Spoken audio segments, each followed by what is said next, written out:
Hey, everyone! Before we dive into today's chilling creepypasta, I want to give a massive shout out to the incredibly talented Thomas Stewart, the author of the story we are about to read. He has a terrifying new book coming out on June 4th titled The Homicidal Artists. Trust me, you won't want to miss this one. If you're as excited as I am, you'll be thrilled to know that pre-orders go active at the end of this month. So mark your calendars and get ready for a thrilling ride with the Homicidal Artists. Now, let's get back to tonight's story.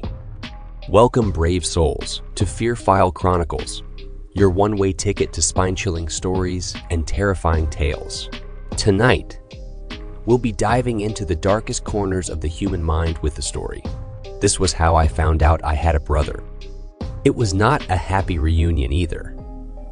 Part 2, penned by the twisted mind of Corpse Child. Together, we'll explore the unexplained and face our deepest fears. But before we begin, if you enjoy trembling in terror, be sure to hit that like button. Share this video with your fellow fear fanatics and subscribe to our channel.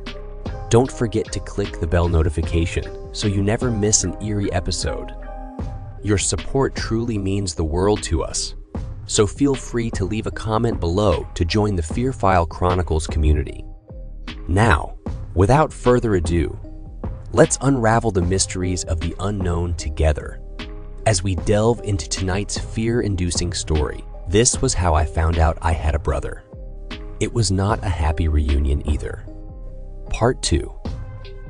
Dim the lights and prepare yourself for a chilling journey into the Fearfile Chronicles.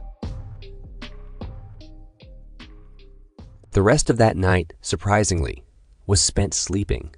Yes, I actually fell asleep, and even more surprising was the fact that I didn't have any nightmares either. I woke up the next morning to the sound of the nurse walking into the room. I remember seeing how afraid she looked, the hesitation in her stride as she got closer and closer. She didn't even look at me while she sat down the meal tray with a carton of milk, a small carton of Cheerios, and a banana. I didn't say anything, for one thing, though most of the last night's events were largely a blur. I did still remember small fragments of me, running down the halls, kicking and screaming against two of the guards' holds on me. In other words, I got it, at least a little. That, and it was just too damn early for me anyway to give a damn. She left the room and everything was silent and still again. The more I woke up, the more the dots connected, once more repiecing the events of the previous night. This led to me then munching on the banana while plotting how the hell I was going to find out the truth about if I had a brother or not. I thought of wanting to talk to Dr. Ratha about it, thinking maybe he'd have some sort of psychological answer about it. Then I realized even if he did, what good would it do? Sure, it'd give me an explanation, maybe, but not necessarily a solution. He'd still come back, wouldn't he? Aside from that, how in the hell would he actually know? How exactly would he know whether or not I had a fucking brother or how I'm the only one that can see him? He'd likely have just as many, if not even more questions about him than I did. At the absolute best, he'd tell me he had no answers. And at worst, he'd think I was bullshitting him, spouting some nonsense yet again about my imaginary bully. So, okay, that ruled that option out, at least for the time being. The next idea I had was trying to act well-behaved so I could get them to grant me private visits from my mother. She was the only one anyway. That could actually answer the question of the truth about my quote-unquote brother for me, as well as the question of why I wasn't ever told, if it was. After I was finished with breakfast, I went to the door, about to try and go out to the commons area like usual, when I found two guards standing at the door, apparently blocking off my exit. When I tried pushing past them, I found them pushing me back into the room. I need to. That's no can do, son. One of them said to me, "What?" We're told you aren't allowed out of your room no more without permission and escort. Huh. But why? Neither one was willing to answer me on this one. Why can't I come out? What did I do? I tried pushing past them again, only to have them push me back in the room again. I banged on the door, shouting, "What did I do? Come on, let me out. I have to see my mom. I have to." Obviously, they weren't listening. Through the window pane on the door to my room, I could see them looking at me, seeing me as nothing but the basket case I was. Eventually, I stopped my little fit and sat back down on my bed. Back to the drawing board. I had to get on their good side somehow, I knew. But how? The thought occurred to me to use the button Dr. Ratha gave me to maybe try talking to him that way. See what he could do to help. But then I remembered that he told me that it was for emergencies only. I didn't want to go crying wolf again, not since I was already on restriction as it was. So I decided I would try staying quiet until someone came to me. What could it hurt? It wasn't like I could do anything right now anyways. And besides, maybe it won't be so bad in here, since he said he'd leave me alone for a while. I laid back down and eventually drifted off to sleep. I'll admit, it felt nice being able to just drift off to sleep like that instead of being essentially traumatized to sleep. I woke up sometime later when I felt myself being shaken awake by the nurse for my afternoon pill and lunch. Accompanying her was Dr. Ratha with a lunch tray of his own. I thought I'd have lunch with you today, Gregory, he said, smiling just as warmly as he was the night before. The nurse made sure I took my pill before setting down my tray and quickly scurrying out. Dr. Ratha pulled up the chair from the corner of the room and sat down with his tray across from me. So, did he come back? I nodded, picking up my fork and twirling up a fork full of the spaghetti. And? I asked him his name, but he wouldn't tell me. Dr. Ratha frowned. Really? Did he say why? He told me I already know his name. You do? I shook my head. His eyebrows raised further. I don't know his name, sir, but he told me something else, too. What's that? He said he was my... I paused for a moment. I honestly still hadn't actually processed the idea that I had a brother. One that no one had ever told me about. One that no one had ever seen or could see. I could feel my breath catch in my throat. It's okay. Just breathe. I did as I was told and started again. He said I was his brother. His lips pursed in contemplation. Brother, you say? Yes. But you don't know his name? No. Did he say why he doesn't like you? I thought for a second and replied, no. At least I don't think so. I see. He took a bite of the banana on his tray, staring intently at the table itself like it was somehow going to give him a connection to what I'd just told him. I did the same, taking several gaping mouthfuls of spaghetti. I used to eat a lot when I was anxious or lost in thought, despite looking like a tiny Jack Skellington. Here's what we're going to do then, he said, setting down his banana and steepling his fingers. I will do some asking around to see if I can try and find something about this for you. Okay, bud? My little eyes grew. Nodding my head wildly, I said, yes, sir, thank you. You're very welcome, Gregory, he replied, chuckling. In the meantime, I want you to try and lay low for me, okay? Don't want to go getting into any more trouble, right? Trouble? I asked, looking at the door. Well, I think you know by now that we've had to put you on restriction for a while thanks to the little stunt you pulled last night. I shrank down into my shoulders like a turtle. He put his hand on my shoulder. Hey, it's okay, buddy. We're going to get through this, okay? I made you a promise, didn't I? I looked back up at him and nodded. He patted me on the back and went back to eating. I ended up wolfing down the rest of the spaghetti and went to work masticating the bread roll that came with it. Dr. Ratha chuckled and remarked, You're hungry, huh? Without swallowing, I replied. As best I could, I eat when I'm nervous. Though it likely sounded more like, wa amervoth, or something like that. He snickered at this and replied, I see that. Well, don't go choking yourself there. I swallowed, and he stood up, looking at his watch. It was nice talking to you, Gregory. I think we've made a little more progress today, don't you? I shrugged. Well, like I promised, I'm going to look into what you've told me. See if we can't get some kind of a name, okay? Okay. I replied in a small voice. Remember, in the meantime, just... Lay low, I finished. Very good. He gave me hearty thumbs up before turning and heading for the door. Just as he grabbed the handle, he stopped and turned back around to me. One more thing. Did he tell you anyone else who'd know who he was? I paused mid-bite in my bread roll and thought for a moment. I was about to say no when I remembered his words again. Ask that bitch of a mother we have. My mom, I blurted, actually startling him a bit. He said my mom would know. You sure? He asked. I nodded. Okay, then that's where I can start. Thank you, Gregory. With that, he opened the door and left the room. And with that, I was alone in the room again. This time, though for the first time, probably, I wasn't afraid. Not for the time anyway. He said he was going to leave me alone. The rest of that afternoon was spent largely in silence. Funny enough, it was honestly a little jarring because of this.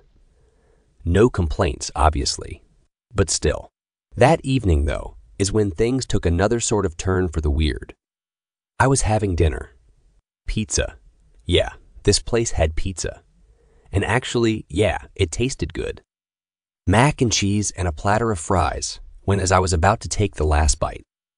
That feeling from before returned, the feeling of being disconnected from my body. I tried to move, only to find that I couldn't even feel any part of my body. I couldn't hear anything, see anything, or feel anything. I knew I was alive somewhat, and to some extent was conscious, but I had no perception whatsoever on anything. I remember freaking out, at least in my mind. I don't know what was going on with my body, what it was doing. That is, not until later on, when I found myself coming to in the middle of the commons room, which now looked like a damn tornado had just blown through it. All the little tables were overturned, chairs had been thrown around the room, and one or two of the windows had been broken. The worst part of any of this were the 10 or so kids that I could barely see, laying on the floor, writhing in agony. My vision was slow to return, and so was my hearing. What wasn't slow to return was my instinct to instantly go into hysterics when I felt hands grab my arms at either side of me. I looked to see the giant, blurry forms of the guards starting to carry me away. I could start to hear indistinct shouting coming from everywhere. What's going on? I asked in a daze. Neither of them answered me, or if they did, it was in their manic shouting that I couldn't make any kind of sense of. They dragged me along roughly, to a point where I was sure they were going to leave a bruise with how tight they were holding me. Just like before, with me being as confused and freaked out as I was, I tried my damnedest to try and resist them. And just like before, it was almost just as laughably pathetic. They dragged me back into the room and all but hurled me inside like I was a bag of garbage being tossed in the dumpster. And yeah, I know what you're probably thinking. How in the hell do security officers get away with treating a child like this? The answer, something I found out soon after, is if that kid happens to be an unhinged animal, mauling everything and everyone in sight, aka me. They slammed the door behind me while I just laid there on the floor, wondering just what in the unholy hell had happened. What happened to the commons area? Who or what hurt all the other kids, and how or why? More importantly, how in the hell did I get out of the room anyway? I didn't do that. Any of it. I didn't hurt anybody. I couldn't have. Could I? I turned my palms up to face me and immediately became horrified. Large splotches of crimson stained both of my palms. My lungs closed themselves off. I couldn't believe it. No, I wouldn't. I couldn't believe that I had just done all of that, that I had hurt those kids. Something had to have happened. That's all there is to it. Something happened, and there was some misunderstanding. I didn't hurt those kids. I couldn't have. That repeated in my head quite a few times. I couldn't have done this. I couldn't have done this. I couldn't have done this. Over and over again. It was the truth, though, at least as I saw it. Whatever had happened while I was disconnected from my body, I had no knowledge or involvement in it. I eventually picked myself off the floor and took my pondering to my bed, where I laid back and tried racking my brain with how the fuck any of this could have happened. How did I get disconnected? Again, and how did I end up in the middle of that? I thought then of every time before when this happened, when I was disconnected. I realized two things then, that in every case before, these instances always happened when he was around, usually chastising me, as well as the fact that I'd never before been as far gone as I was. Before, it was like I was still there, just without any control over my reflexes or my body. This time, however, I was completely gone. This led me to one conclusion, that however he was making this happen, he was using me, my body, to hurt people around me. Thinking of this almost sent me into a heart attack. The fact that my body could apparently be invaded like that, hijacked essentially, and then be made to do that to other kids. It makes me physically sick thinking about it now. The door opened again a while later with Dr. Rotha and two other people in suits entering my room and beginning to go through my stuff. I got up and approached one of the suited men. "Hey, what do you?" Dr. Rotha grabbed my shoulder and told me to calm down. I looked up at him. He wore a grim, almost apologetic look on his face that told me without saying a word that he and I weren't going to be talking together anymore. "What's going on, Dr. Rotha?" Gregory, he began, sighing. I'm going to tell you truthfully. We do not feel that it is safe for you to be here anymore. "What do you mean?" I asked, looking again at the men while they pulled out my clothes. Sighing, he replied, You're a danger to yourself and the other patients here, Gregory. So we're going to send you somewhere where you can't hurt yourself or anyone else, okay? You mean I won't see you anymore?" he answered with a sullen nod. But I don't want to go." It's out of my hands, Gregory. There's nothing I can... "No!" I shrieked, bolting for the exit. "I won't go! I won't!" Before I would even make it to the door, I had both of the suited men grabbing hold of me and tightly restraining me. "Let me go! Let me go, please! You can't do this! You can't!" I kicked and bucked wildly, and to mine and their shock, this time it actually paid off, because it didn't take much for me to actually wrestle myself free and take off out into the halls. I was booking. I had no idea where to or what I'd do when I got there. Nor did I give a damn. All I knew was I had to get the hell out of that building. I made it all the way to the car lot before I was cornered by two more of the security guards. I had just come down the stairs, and there they were, rapidly stomping straight for me. I shot a glance behind me. Two more security guards blocked my path up the stairs I'd come down. I couldn't turn back and I couldn't go forward. This was it. Then, just as they were about to close the distance on me, it happened again. I blacked out. This time, it was all so abrupt to a degree that I almost didn't even realize it at first. The entire world around me was shaking. And so it was like 1 second. I'm about to be caught by a bunch of gorillas in uniforms. And the next, the world's dark again and I can't perceive anything anymore. Just imagine that for a second, if you can. Hard, I know. But if you can, then you have an idea of what this moment was like for me. I was disconnected from my body and from reality as a whole. Couldn't feel anything. Couldn't see anything. Couldn't hear. Nothing. I was a specter, trapped and floating in my own body. What was worse was the fact that I was somehow conscious of this too. I knew this wasn't some sort of dream. As if it were, I wouldn't have been able to perceive my thoughts like I was. I apologize. I know this might be a headache to think about, to try and actually visualize. Believe me, I get it. How do you think I felt while it was actually happening?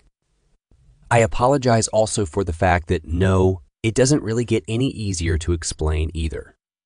In short though, at least in this current situation, I knew that he, my brother, now had complete control over my body, and there wasn't a damn thing I could do to keep him from doing whatever the hell it was that he was doing. So I sat there, trapped literally in my own head, thinking of every possible worst outcome of whatever the hell was going on.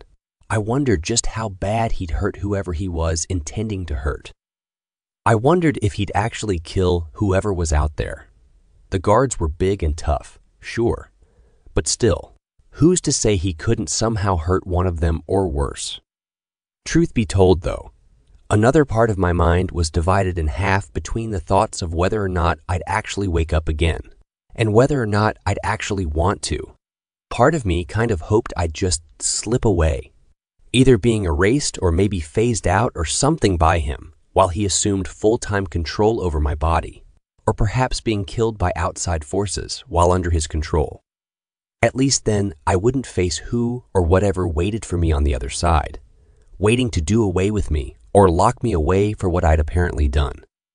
Perhaps to my chagrin then, I awoke to find myself somewhere outside, somewhere I couldn't at all recognize. My head felt like it was a brick of lead bearing straight down on my neck. My blurred vision was even slower to compose itself this time. In fact, after about 3 straight minutes of this, I was almost ready to start panicking, sure that I'd just gone blind.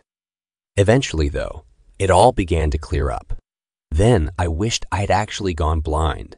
I had stains covering all across my body, all over my shirt and pants, my hands and my face, and even in parts of my hair. I could both see and feel these dark, sticky stains splotched all over.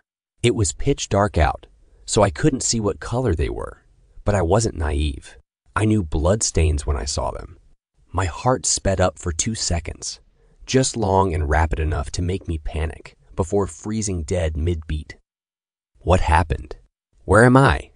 Why am I covered in blood? Did. Oh God, did I kill? I shook my head.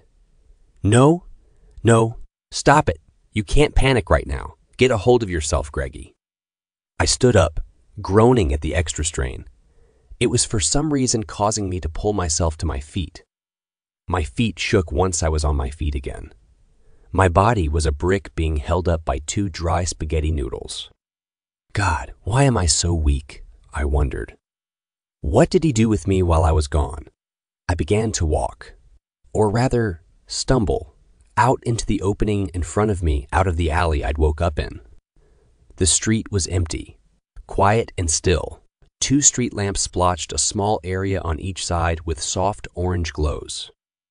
I wasn't sure what was more frightening then, being alone on a street in the middle of nowhere in the dead of night, or the feeling I had that I actually wasn't alone at all. A distinctive sort of shiver, a chill wind if you will, pricked itself up my spine. Without moving my head, my eyes moved to look as far behind me as they could reach. At the farthest edge, just at the point where I couldn't look any further in that direction without turning my head, he stood, my brother. I couldn't make any real features about him, but I could see that he was a little taller than me, wider too, with 2 white craters in his face, boring into me. "You're welcome," he spat. I opened my mouth to speak. Well, rather, to belt out a million questions in less than a minute. But he cut me off with, "For getting you out of there, getting you back out into the real world, Greggy boy." I tried to turn my head to face him, but as soon as my neck began to twist in his direction, he vanished, reappearing in the farthest corner of my eye again. He chuckled and said, "You're not gonna say thank you? Guess you didn't actually learn any manners from her either, though that shouldn't surprise me, considering, thanks to her, you don't even know who the fuck I am." What do you want from me? I asked this, while my throat was bone dry and my legs shook even harder.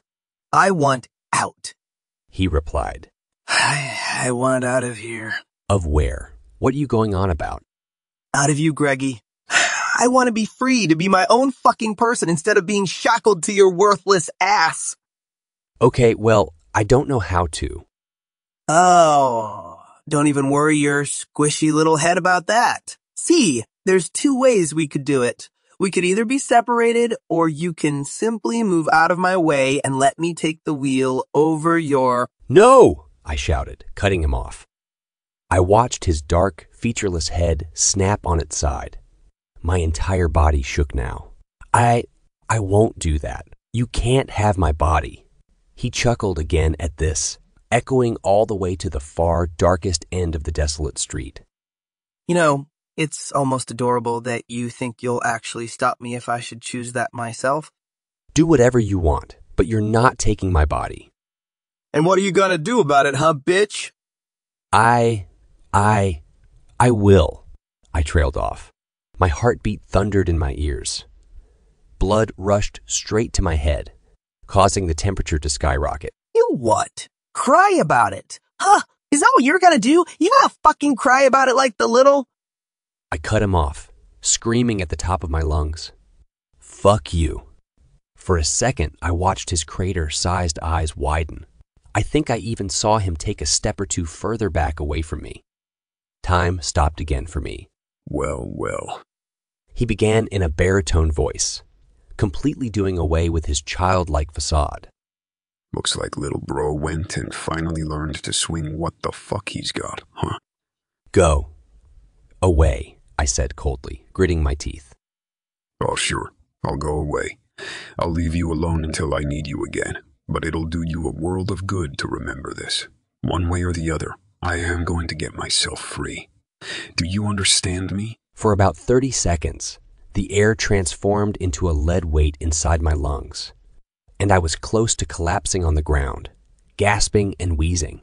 Then, the air pressure returned to normal, and when I moved my eyes to look, he was gone again. I stepped out slowly and stood in the middle of the street, alone, swinging my head in every direction. It felt to me like a scene out of a movie, like where the bad guy says something ominous to the hero before just vanishing into thin air. There was an overwhelming feeling that he or someone else was there, lurking around, stalking me. I couldn't see anything, but still, it was there. Eventually, I found it in me to move and start walking down the street.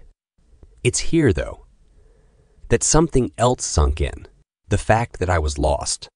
I looked around again, seeing nothing. No buildings, signs, billboards, nothing that actually stood out as recognizable. I began running in the direction ahead of me, just hoping and praying it didn't lead me even further from the hospital or from civilization. I ran and ran until eventually my legs gave out and I collapsed smack in the middle of the road. The entire time, all that was going through my head was, I gotta find somebody. I gotta find somebody. When I fell face first on the asphalt, consciousness quickly faded, with my last thought being his voice, telling me, one way or another, I will be free. I was afraid passing out like that. It was already painfully clear to me at that point that, yeah, he wasn't exactly lying when he said to me that there wasn't really anything I could do to keep him from just taking my body right out from under me. All the same, though, I did end up waking up to a police officer, of all people, shaking me. You all right, son? He asked. I just groaned. I sat up, looking all around again. I was, sure enough, still in the street, still in my same clothes from the hospital and still covered in stains. What? Where am I? Out in the middle of the road, it looks like. He replied half-jokingly. What happened? Well, again, pal, I was kind of hoping you could tell me. I don't. I don't really know, he frowned. You don't know how you got here or why? Both. What's the last thing you remember? I closed my eyes and began to strain, thinking back to the night previous. Everything in my head was almost a complete blur. I remember being at the hospital. I remember running down the hallway and then I trailed off. What? And then I just remember waking up here. In the road? I nodded and pointed at the alleyway. He looked and took another look at me, cocking his eyebrows. Yeah, it was nighttime too. And you said you don't know how you got here? I shook my head. Obviously, I wasn't going to tell him what I at least thought I knew. For one thing, yeah, I wasn't about to start us down the rabbit hole of, oh yeah, see my brother, who I didn't know I had, who also apparently torments me psychically, took control over my body and somehow dragged me along all the way out into an abandoned street in the middle of the night. and may or may not have hurt and or killed a few people along the way as well. All for shits and giggles. You know how it is. Secondly, though, I honestly wasn't real sure I actually believed that story myself. Honestly, I was still pretty skeptical as to if he even was who the hell he said he was, and therefore skeptical that he could actually do what he said he was going to do with my body. I didn't have any explanations yet that could counter his claims.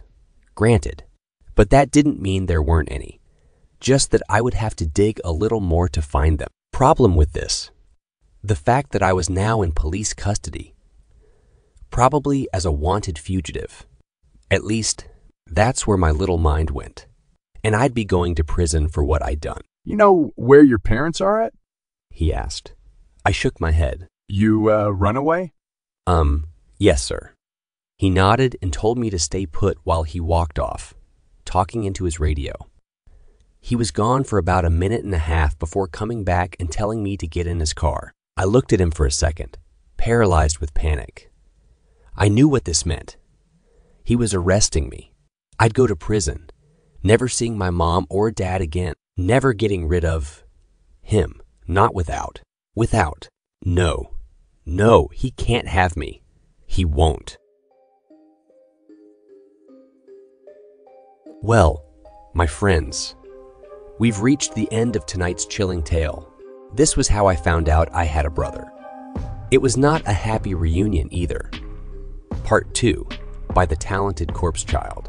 I hope you've enjoyed our descent into darkness, and that you'll carry a piece of the Fear File Chronicles with you as you drift into uneasy dreams. If our story left you shivering and shaking, don't forget to like this video, share it with others who crave a good scare, and subscribe to the Fear File Chronicles for more haunting horrors. Remember to hit the bell notification so you're always among the first to know when a new nightmare awaits. As always, we appreciate your support and would love to hear your thoughts in the comments below. Sharing your fears and frights with us truly means a lot, so don't be shy to engage with our sinister community. Until next time, remember to embrace the darkness, for it is within the shadows that our most terrifying stories are born. Good night, and stay scared.